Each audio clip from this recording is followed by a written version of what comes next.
24 mashinani. Jina langu ni Faith Anyula. Margaret Nyambura ni mtangazaji katika lugha ya ishara. Kizaazaa wameiba bidhaa za nyumba kuvamiwa na nyuki na kulazimika kurudisha bidhaa hizo kwa mwenyewe. Mwanahabari wetu Brenda Mwende na maelezo kamili.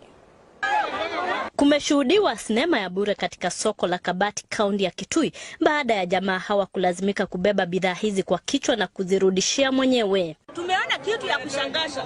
Sisi tumeona watu wawili walikuwa wamebeba mattress na gas na TV na ilikuwa imekatalia kwa kichwa. Maana hao watu walikuwa wameiba vitu za wenyewe. Tumeona leo hiyo mama ametumia jini zake mpaka hao wakora akakuja. Utamu wa nyuki ukiwangeukia kuwa kala moto. Tumeshuhudia nyuki ambazo zilikuwa zinaonekana zikitoka kwa mfuko wa wale vijana.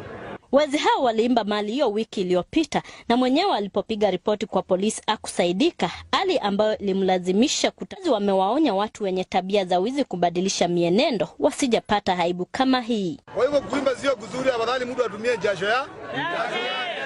Hiyo funzo ni mzuri sana, sababu hakuna mtu atachukua kitu. Utakuwa ukijua siku moja utasungushwa tu Kabati vile hao watu wamesungushwa na aibu kubwa ikawapata. Iliwalazimu maafisa wa polisi waingilie kati kuokoa wawili hao kutoka kwa wakazi waliojawa na amaki kufuatia kukithiri kwa visa vya wizi eneo hilo. Brenda Mwende, K24 kutoka